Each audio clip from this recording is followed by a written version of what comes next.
Well, good afternoon, everyone. Afternoon. I have a sermon today. Generally, when I give a sermon, I like somebody else to do the announcements, and so Tom was very generous in going ahead and doing that, but I did want to mention a few things.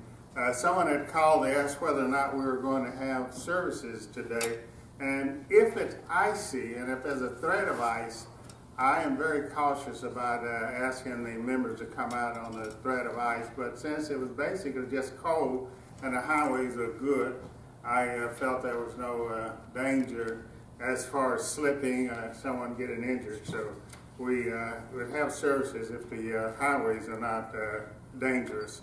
And of course, on the announcement sheet, I'd like to call your attention to something here. If you don't have a notebook, you don't plan to take notes, I plan to ask you something today. If you would care to, you have a little area there to take notes right under the announcement, because I want to answer a few questions as I go along, perhaps only one or two. But, you know, in the book of Matthew, Jesus Christ says, "Blessed are the merciful." And he wants us to be merciful, because he said, "Blessed are the merciful, for they shall receive mercy." Now, I'd like to ask you a question, and if you take notes, perhaps you might want to write it down. If you don't take notes, it's fine. It's no requirement. But I would like for you to give your definition of mercy. And we'll take about a minute or two for you to just either write it down or just think about it in your mind. You don't have to, but I think it may be good to think of your definition of what it means to be merciful, or the definition of mercy. Let's take about a minute or two to do that.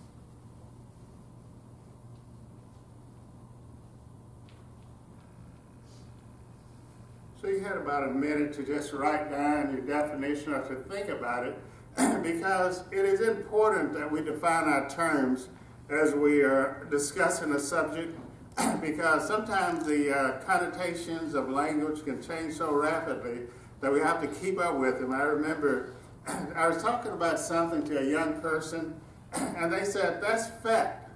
And I thought, fat? My understanding of fat was the way they would spell it, F-A-T. But they said, no, it's spelled P-H-A-T, and it has a whole different connotation. So we had to define our terms. And somebody was talking about a young lady, and they said, "She's a bum." And of course, the literature that I had read, when I think of a bum, I think of something that looks like a cannonball with a fuse stuck to it, and it's already lit, and it's very dangerous. It's about to go off. But they said, no, no, no. When you say she's a bum, it doesn't mean the same thing. And so when it comes to what the Bible says, it is important that we define our terms. What is mercy? And I hope you had a minute or two to think about it and just thought of various ways you would describe mercy. Or you have written it down, and that's a good thing to do. You can just keep your notes to yourself if you don't want anyone else to see it, because it's good to predict. As I'm working with young children now, I like for them to predict what the story is going to be about. And then as they read it, they can get more details as they go along. Now, I'd like to read to you the definition that is given in the New Dictionary of Theology of mercy. And I think the people do a pretty good job of describing it, because they go into detail, and I'll give you some more information. You may or may not want to write it down, but I think if you do, it may help you to remember it better, or you may just remember it in your mind, however you choose to do it. But under the heading mercy, it says mercy is the quality of care for another. And it's just like with Tom, he knows that sometimes if I'm speaking, I would rather give somebody else the opportunity to give the announcement. So he took the opportunity to sort of help me out. So it's a quality of care for another, willingness to make an effort, even at great sacrifice, to ease another's pain. And you go out of your way to help another person, and you're eager, you have an eagerness to help. Now the English word mercy, and so here where they would like to get into more detail, refining what mercy meant back to the people of that day, what it meant to the New Testament time, and what it means to us today. Because the English word mercy is a weaker one than the biblical concept. And so we have an idea of what mercy is by using our English word, but it is a weaker one than of the original concept. The words which convey the concept must be considered in the context of the Old Testament and New Testament to understand fully their power. And so it's good to go back to the original word and what it meant to the people back then, and then we can get a fully appreciation of what it means to us. It says there are 3 Hebrew roots which are frequently translated mercy. The first of these, and this is transliterated as hesed. Hesed is transliterated H-E-S-E-D. That's H-E-S-E-D. That's hesed. And that is a word used in Hebrew quite often to just explain to people the kindness of something extended to them, etc. And so read a little bit more about the word hesed. It carries a broad range of meaning. It refers to the kind of love which is mutual and dependable. And I think this is what we have here in our congregation. We have a mutual, dependable type of love, and that is mercy. We have the understanding and the reputation, I think, in my mind, for being merciful. This mercy is found between husband and wife, Abraham and Sarah, for example. We can look at Genesis 20:13. Let's just look at that and notice how they use the word. And again, I think it would help us to appreciate the definition of the word mercy.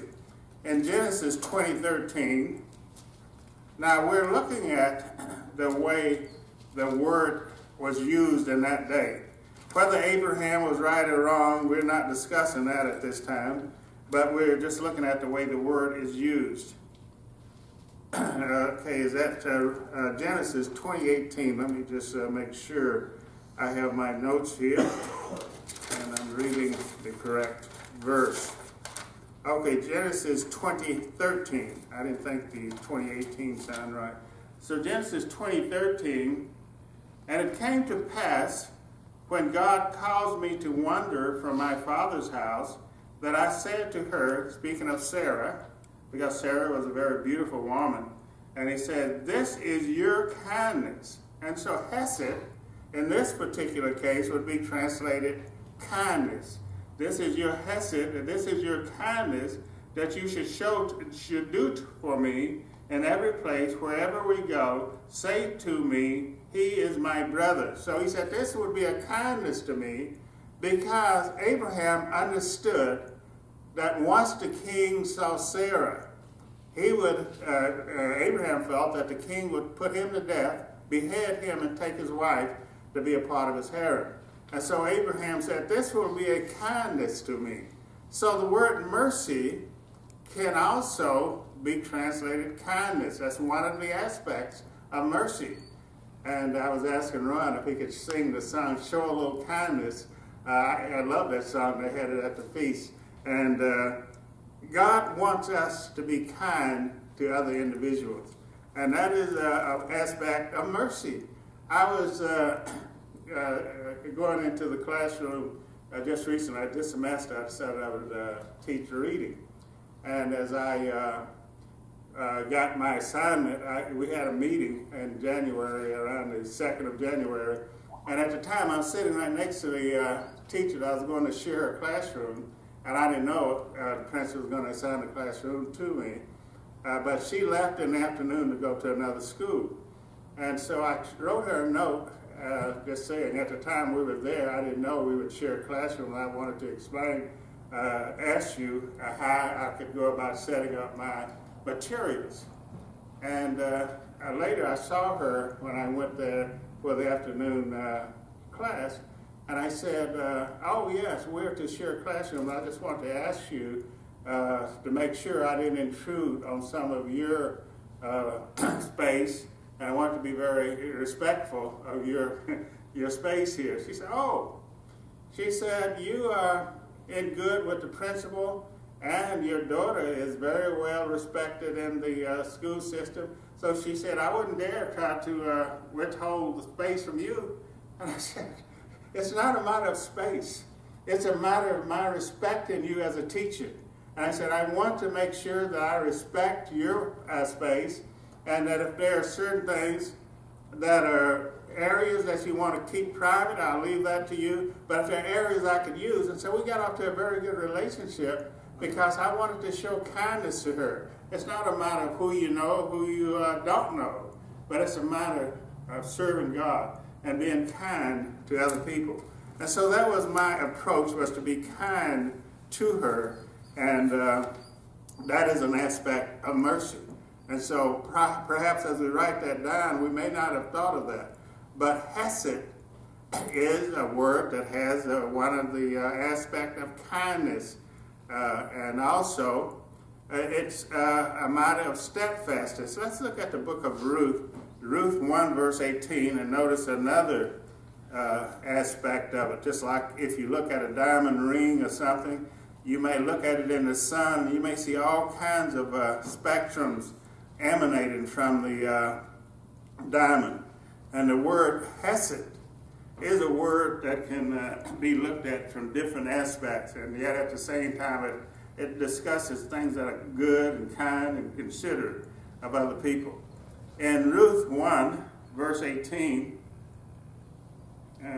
let's make sure, I'm sorry, Ruth 1, verse 18, it says here, when she saw that she was determined to go with her, she stopped speaking to her. And so Ruth was with Naomi, and she saw that Ruth was steadfast, another translation said, that she was determined to stick with her, even though she was having to leave her own country. She had made up her mind. That was mercy Ruth was showing to Naomi, because she was steadfast. She was determined to be loyal to her. And as we look at what mercy means, there's a determination to stick with the person. When they're going through difficult times, you don't forsake them, but you stick with them. I remember I had just gotten a new job in New Jersey. I was working at this company, and because I had just gotten the job, they allowed me to park inside the gates. And then they were going to assign my parking place later. And I was talking to some of the other co-workers who was going out, and their cars were parked further down the road, outside of the gates, and they were going to close the gates later that night. And I had my car parked over right near where we were working. And so they said, oh, you're parked right inside the gates. Could you give us a ride out to our car? And I said, well, sure. But I didn't know the area, and as I pulled forward, the front wheel dropped off into some mud or something, and I was stuck.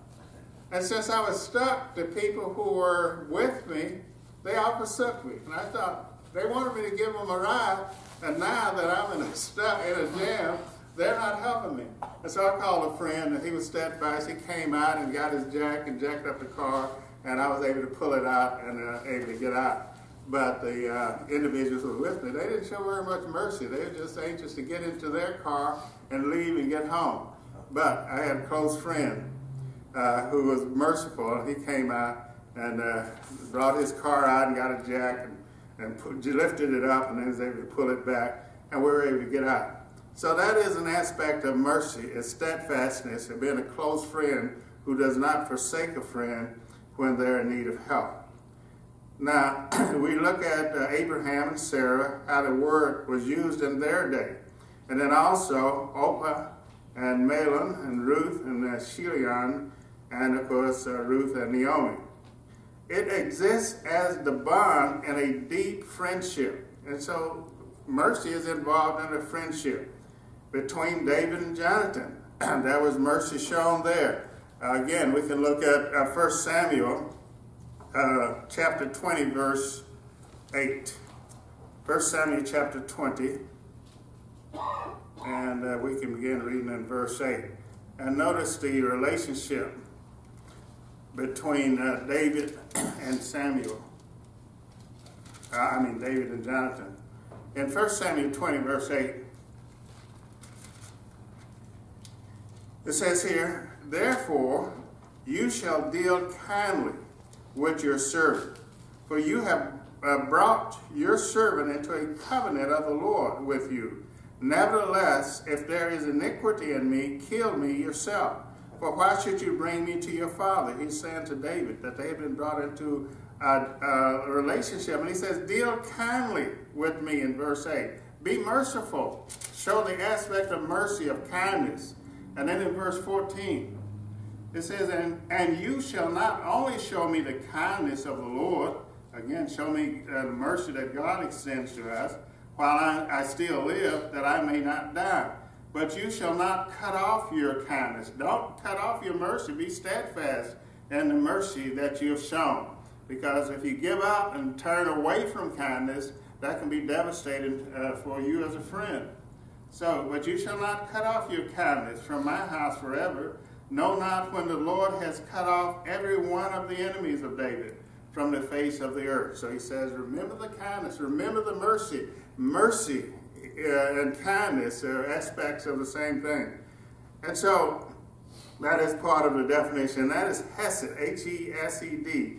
And so if we remember that that is a Hebrew word and what it means, it can be very helpful in helping us to understand mercy. Okay, let's continue on with what they say is the definition here. It says, let's see, it is a bond between Yahweh and the people, between Yahweh and David. Though that's aspects of mercy. Thus it became a way of defining the covenant God and the covenant people had. This Hesed, H-E-S-E-D, always implies action. And so it's not just a matter of having mercy, but you're acting. The Hesed always involve actions, both of God, on God's part and the part of human. And so if we're going to have mercy, we're going to be actively involved in helping others. Let's just look at the 136th Psalm. And notice how God was actively involved in the lives of the people and showing the Hesed that we're just talking about.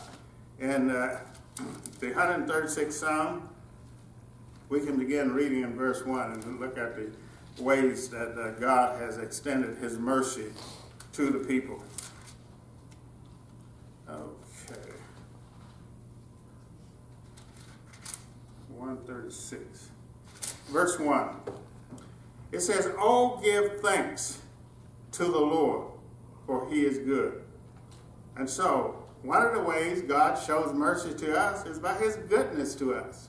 That's an active way of showing his mercy. Give thanks to the Lord, for he is good. For his mercy endures forever. His mercy is his goodness.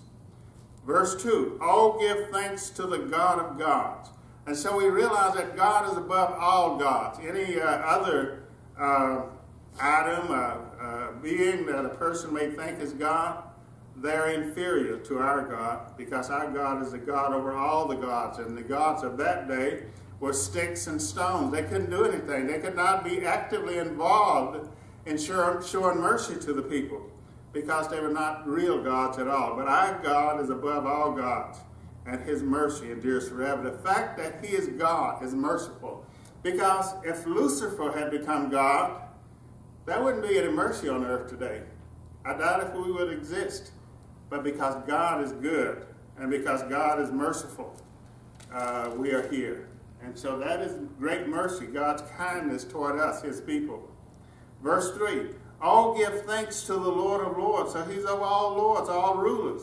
He's not a tyrannical ruler. as some people have been on earth. They have ruled over people. They have claimed they were gods. The pharaohs claimed to be gods. The Caesars and others, they wanted to rule over the people. But the Lord of Lords, the one we serve, he is going to take over the reins of government, and that is great mercy. For his mercy endures forever. It's always going to last. It's steadfast. It doesn't quit when the going gets rough. His mercy will always be there. That is something that is the quality of mercy. If it's real mercy, it is steadfast. It is lasting. It endures. Verse 4, to him who alone does great wonders. So as we look at all the wonderful things that God does in this earth, that is mercy. When we look at what he has created and what he continues to do, it is great mercy for that. To him who alone does great wonders, for his mercy endures forever. Verse 5, to him by wisdom made the heavens. Now, the earth at one time was in chaos, but it wasn't anything God did. God created the earth to be inhabited. But if another being had his way, the earth would be in chaos. So we can thank God for his mercy in making sure that the earth has been created in his wisdom. And even after the world was chaotic, he came in and recreated. And he made things and put them back in order. That's mercy, to have an orderly universe. To him who by wisdom made the heavens, for his mercy endures forever. And our minds, our finite minds, cannot really grasp the greatness of God's wisdom. John and I was talking about that as we were coming on our way to services. And we were talking about, we live in time and space. But God, he can enter time and space anytime he wants to, but he also can live outside of time and space. And our finite minds struggle to grasp, what is it like to be outside of time and space? My son, when he was very young, we were discussing this, and he said, God doesn't live in time and space. And we started discussing how time is where we are. And I said, well, if you're outside of time and space, you mean to tell me that if I were to go back in time, I could be younger than you, and you're my son. He said, yeah, that's the way it would work. And the finite mind has a hard time, and it struggles with that. How could that be? But there are things God said, eyes have not seen, nor ear heard, nor have entered into the heart of man, the things that God has reserved for those who love him. We struggle to try to understand living outside of time and space. And we struggle to try to imagine what it would be like in God's kingdom. We cannot really begin to imagine the wonderful things that God has in mind for those who love him. We look at physical things and we can say, oh, it'd be wonderful not to be sick anymore. And so we look at the things that will be absent in the kingdom. But what about being with God forever, being in the presence of the Creator, being in his presence and being able to just enjoy him for eternity? I don't think we can imagine that with our finite minds. We can get a small glimpse of what it's like. And some of the things God has not revealed to us, as John and I was talking about it, it says Paul was caught up to the third heavens. And he was intending to write what he had seen, and God told him not to write that. That was something that God had given him a glimpse into, because Paul was going to suffer so much. But he didn't reveal it to us. And John was talking about how John had written about the thunders and other things. And it says, don't write that, because God realized that perhaps our minds could not grasp it.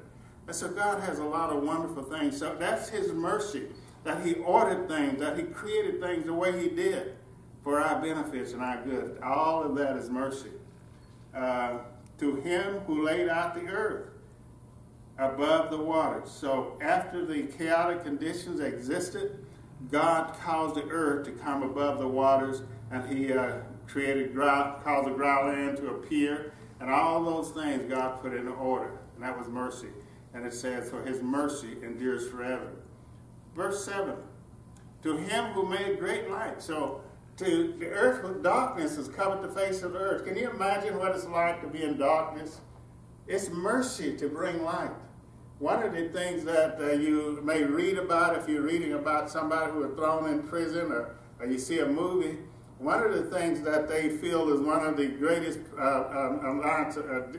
ways of punishing people is to put them in a hole, and where it's dark and they can't see anything, and to be there, nobody around them. They said people go crazy doing that. And one person who had been in the hole, he said, you might think that you're in isolation and it's nice and quiet, but to be in the darkness, not to be able to see anything, then of course they don't rely on privileges to walk out in the sunshine and get exercise. That is cruel punishment.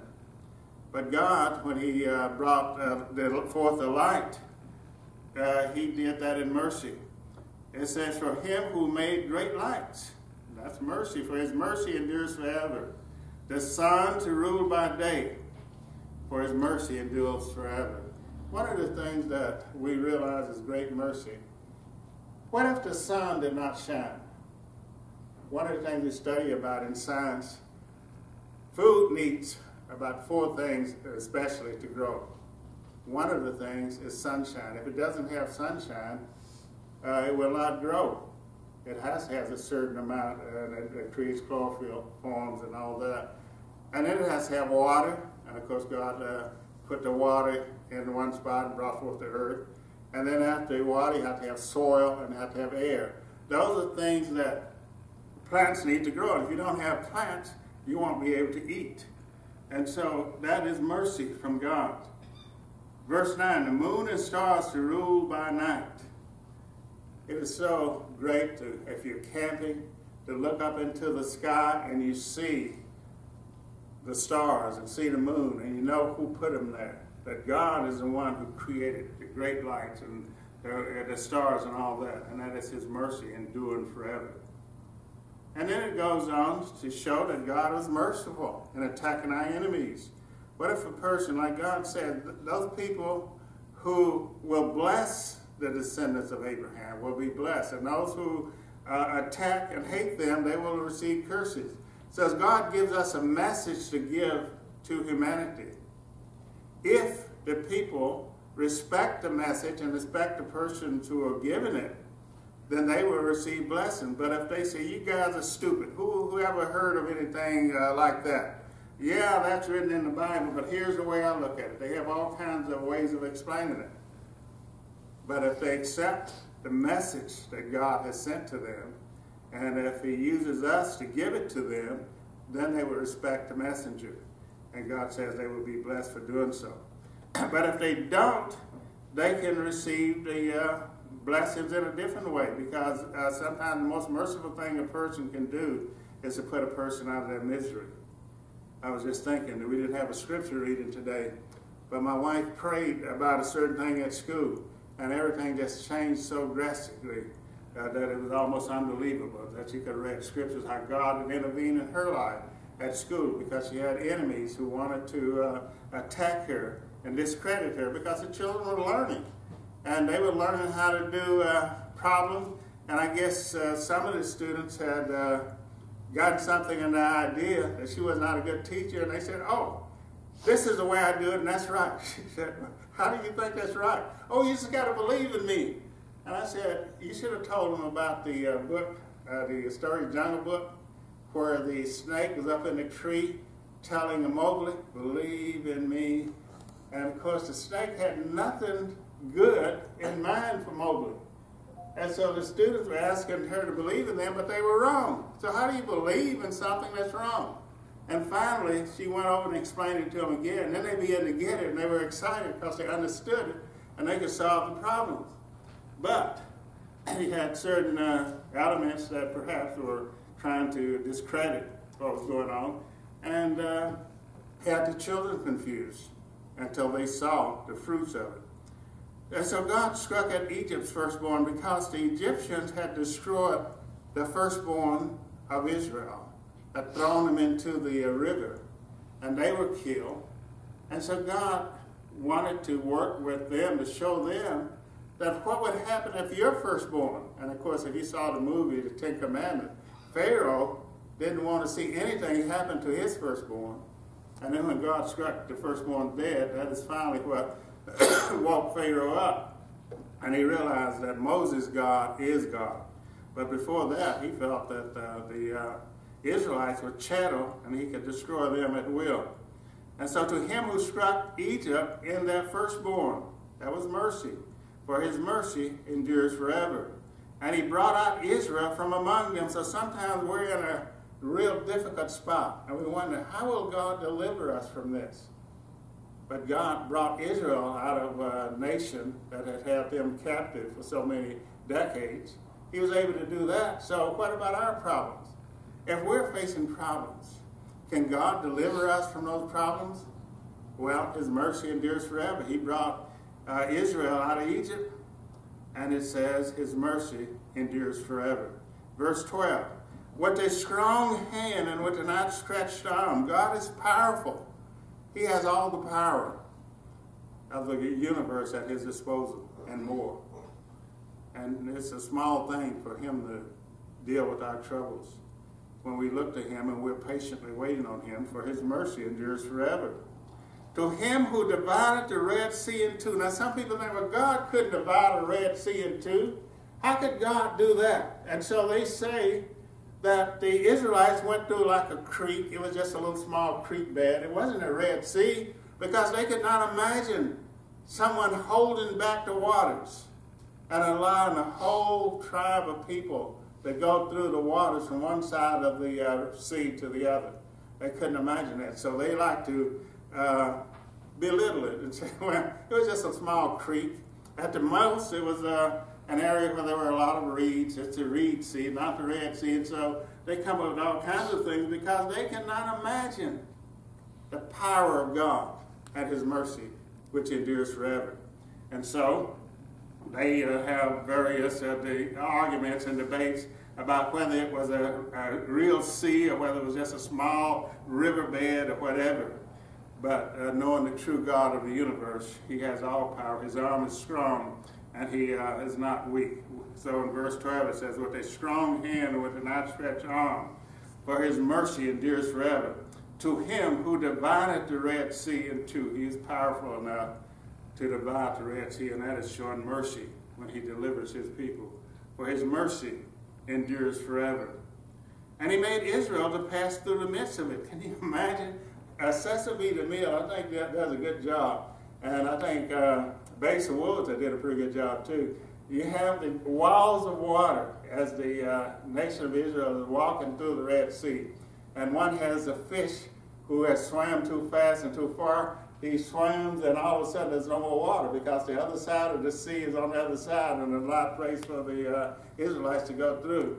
And I understand Cecil B. DeMille got gelatin of some sort, and he used that to create the image of the Red Sea being divided. And so that's one of the greatest movies, I think, in history. Some of the others may have made more money later on with the value of the dollar changing, but I think Cecil B. DeMille did a good job on that, because it shows how the Red Sea was divided, and God's mercy endures forever. Verse 14, and he made Israel pass through the midst of it, and went through the middle, and Pharaoh couldn't understand how they could walk through it, and he couldn't drive his chariots through it, for his mercy endures forever. But he overthrew Pharaoh and his army in the Red Sea, so they thought that they could go through, but they were not obedient to God. They were trying to attack the people God was saving, and they should have joined them in serving the great God of the universe, but they wanted to destroy them. And so God destroyed Pharaoh and his army, for his mercy endures forever. To him who led his people through the wilderness. So sometimes we're in the wilderness, we don't know which way to turn. God, what can I do? I don't know which way to go. I'm in a wilderness. I don't know which decision to make in this case. But God led Israel through the wilderness. And he will lead us as well, because his mercy endures forever. For him who led his people through the wilderness, for his mercy endures forever. To him who struck down great kings. So people who thought they were great, and they thought that they were above the law, God struck them down. It's famous kings who thought that they could just rule as tyrants continuously. but God struck him down, for his mercy endures forever. And he slew famous kings, for his mercy endures forever. And then it mentions the name of Sihon, the king of the Amorites, and God's mercy endures forever. And Og, the king of Bashan, for his mercy endures forever. And he gave their land as a heritage, for his mercy endures forever. So as he gives land to people, and as Peter talks about in the New Testament, and we'll get to that later, how God has given us an inheritance that cannot be taken away. Because armies can come in, they can destroy a nation, they take the property of others, and the people can lose their property. The government can decide, you made a mistake on the income tax return years ago, and so now we're going to take your property to make up for it. And so we live in a society where people can take things away, and they can even make a mistake. It doesn't have to be your mistake, it can be their mistake, but yet you have to answer for it. And so people have lost their property. I remember once we were going to Europe for the feast, and I had a student loan, and I said, well, what I will do, I'll take 2 or 3 coupons and put a separate check for each one, and I will send it in ahead of time because we were going to be in Europe for a few weeks, maybe even a month away, and I wanted to make sure everything was paid in advance. I got back, and a few weeks later, I received these threatening letters and said, we're going to put you into default unless you send us something immediately. I thought, well, wait a minute. I've sent the money in advance. I paid in advance. And so, would you check that out? Well, no, you're going to be in default. And so it was up to me to show them from my bank account that I sent the money in. And then when they got all the proof, they said, oh, it's the computer's fault. They send these things out if you don't send anything every month whether you get it or not. And so it's their fault. And so they're going to put me in default because the computer could not understand why somebody was sending in a couple of months in advance just to protect themselves. And so God intervened and made sure that that was taken care of because his mercy endures forever. Because if you go up against the government, that can be very difficult. And so God gives a land that no one can take away in the future. As Peter talks about, we have inheritance reserved for us, and no one can take it away because the armies of God will protect it. Verse 22, a heritage to Israel, his servant. So it's a heritage, and as God deals with spiritual Israel, he will give us an inheritance that can never be taken away and never be removed, for his mercy endures forever. Who remembered us in our lowly states? And so we just go through continuously. His mercy endures forever. And David continuously was reminded of God's great mercy. And he rescued us from our enemies. And so no matter who our enemies are, and Ruth was just telling me about people who had chosen to stand in enmity against her, but God intervened and changed their hearts and minds, for his mercy endures forever. Verse 25, who gives food to all flesh. If we're hungry, we don't know where our next meal is coming from, God is the one who gives food to all flesh, for his mercy endures forever. Oh, give thanks to the God of heaven, for his mercy endures forever. And God wants us to be like that we can offer people food and help them when they are destitute. That's mercy. And that's the way God wants us to be. He said, blessed are the merciful, for they shall receive mercy. And so God wants us to be like him.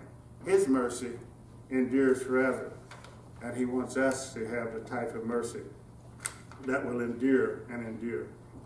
And that is the aspect of Hesed, H-E-S-E-D, that has to do with mercy. It has the aspect of kindness and steadfastness, not giving up. Now, what I would like for you to do, if you would like to, you don't have to, it's not a requirement, but I'd like for you to just write down the word Hesed, H-E-S-E-D, and write your definition of what you think Hesed means. And if you don't want to take note, just think in your mind, what does Hesed mean as far as I'm concerned? And I'll give you about 30 seconds or so to think about that, and then we'll continue with another aspect of it.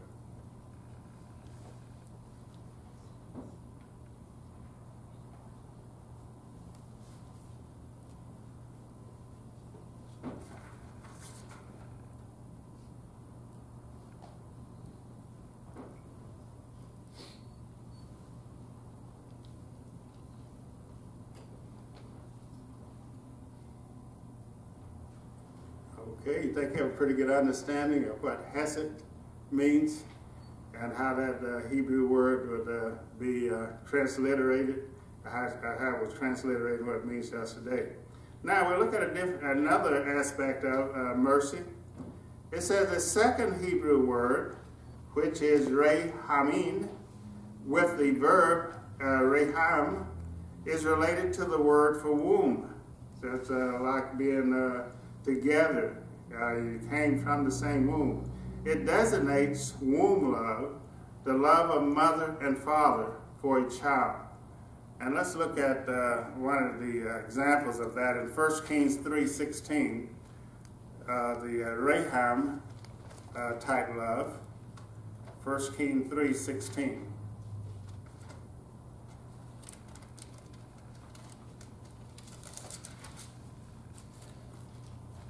Okay, in verse 16, and it shows how the womb love a mother has for a child is just amazing. And that is one aspect of mercy. Now, two women who were harlots, so their profession was not the most outstanding profession in the world, came to the king and stood before him. And one woman said, "Oh, my lord, this woman and I dwell in the same house, and I gave birth while she was in the house. Then it happened the third day after I had given birth that this woman also gave birth, and we were together. No one was with us in the house except the two of us in the house. And the woman's son died that night because she lay on him." I guess she was sleeping, maybe had too much to drink, we don't know. But anyway, she overlaid her son, maybe rolled over and smothered him. Verse 20, so she arose in the middle of the night and took my son from my side while your maidservant slept, and laid him in her bosom, and laid her dead child in my bosom. And when I rose in the morning to nurse my son, then there he was dead. There he was dead, but when I had examined him in the morning, indeed he was not my son, whom I had born. Then the other woman said, "No, but the living one is my son, and the dead one is your son." And the first woman said, "No, but the dead one is your son, and the living one is my son." So they had a discrepancy there. Thus they spoke before the king. And the king said, "The one says, 'This is my son who lives, and your son is the dead one.' And the other says, 'No, but your son is the dead one, and my son is the living one.' Then the king said, 'Bring me a sword.' So they brought a sword before the king. And the king said, 'Divide the living child in two, and give half to one and half to the other.'" And of course, Solomon knew, God had inspired him to know what he was doing. He knew the mother's love for her son and how she would respond. Then the woman whose son was living spoke to the king, for she yearned with compassion for her son. That is the Rahim type of love. She yearned with compassion for her son. And she said, "Oh, my Lord, give her the living child." She didn't want to see her child die because she had that mercy, that Rahim type of love. "And by no means kill him." But the other said, "Let him be neither mine nor hers, nor yours, but divide him." And so that mother had no mercy and no Rahim for her son, for the other woman's son. And so the king answered and said, "Give the first woman the living child, and by no means kill him. She is his mother." And all Israel heard of the judgment which the king rendered, and they feared the king, for they saw that the wisdom of God was in his administration. He knew what mercy was like. He knew what the Rahim type love involved. And he could see very clearly that wisdom. I had a couple of students in class one. I forgot what it was, but I think that they had an argument over a pencil or some earphones or something. I think it was earphones. And they said, "Those are my earphones. He stole my earphones." The other person said, "No, they're mine." I said, "Well, since you both claim that they belong to each one of you," I said, "the only thing I could do is just take the earphones and rip them apart and give half to you and half to him." And the other person said, yeah, why did you do that? And I said, no, those are my earphones. Please don't do that. And I said, you just told me who the earphones belong to by your reaction. And so Solomon could see by the way the women behaved whose son it really was, because God had given him that type of wisdom. Okay, so that is the second definition. The second word, rehimin, with the word reham, is related to the word for womb. It is designated womb love, the love of a mother and father for a child. And there are other examples I could turn to, but I won't take the time. I think we get the picture. The love of brothers and sisters who have shared the same womb. So sometimes the brothers and sisters have a bond that cannot be broken because there's that type of mercy that they show with rahim, the type of love. It implies a physical response. The compassion for another, it is felt in the center of one's body. And sometimes twins, they can feel for one another. One person can be entirely on the other side of the world, and one person is hurting if they were twins separated at birth. And they said that the one twin can feel what the other is experiencing. And sometimes somebody might call, and they say, why did you call me? They said, well, I felt that you were going through a problem. And I say, well, you know, that's right. Well, when did you feel that? Well, it was Tuesday afternoon. Yeah, Tuesday afternoon. I was on this bus, and then they go on and explain. Because they have a certain bond that is there. It's just amazing the way twins can experience that.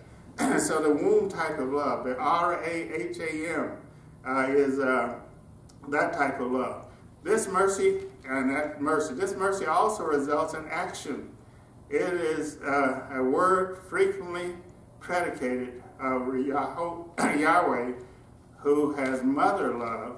And I'll just read this, and then I'll just let you write down the definition for the R-A-H-A-M love, and I think our time is about up for today. But let's look at what it says in Isaiah 49, verse 15, and to get the definition so we understand even more fully what it meant to the people back then and how it relates to us today, the type of mercy that God has that endures forever. In Isaiah 49, verse 15, let's read here what God says concerning the mercy he shows toward us. Verse 15, can a woman forget her nursing child and not have compassion on the son of her womb? Surely they may forget, yet I will not forget you.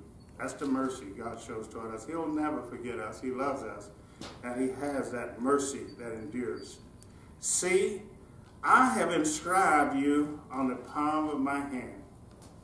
Your walls are continually before me. Sometimes in school, a student might write something on their hand. They might think that they're in love. They might be infatuated with a person. And say, I love you, and show it on their hand. They don't want anybody else to see it. God says he has written his love for us on the palm of his hand. He uses that figure of speech because he has mercy that endures forever. And he wants us to have mercy. Some people become angry with one another. It talks about in the end time, people will hate one another. They'll turn against one another because iniquity shall abound. The love of many will wax cold. But if a person has that mercy, God says, blessed are the merciful. And it says blessed are the merciful, for they shall receive mercy, and they receive the mercy from God. And so we want God to develop that characteristics in us of mercy. And we shall continue on this the next time I speak. But before I conclude, I'd like for you to write down the second aspect of mercy. We just wrote down Hesed, H-E-S-E-D. The second one that we're discussing is R-A-H-A-M. It's a long A, Rahim, is a type of love that we just talked about, the womb type love. So you write that down and write your definition down in your notes. And God's willing, we'll pick up from there and look at the third type of the Hebrew type love. And then we'll look in the New Testament at the Greek mercy and how the word Hesed relates to one of the Greek words, and then the word Rahim relates to another Greek word, and then we'll see how from the Old Testament to the New Testament, the mercy endures forever, and we have a broader understanding of what it means to be merciful. And so, since God is developing us, He's molding and shaping us, He wants us to have mercy, because it says, blessed are we if we're merciful, and we extend that mercy to other people. And God will extend the mercy to us, and we will become more and more like Him as we display His attitude of mercy. So, as I'm going back to my seats, maybe you can write down your definition. Just think about your definition of the womb-type love, which is Rahim. And then when we pick up next time, maybe we'll have a review. And if you like to, I'll give you a short quiz, and then we can go on from there.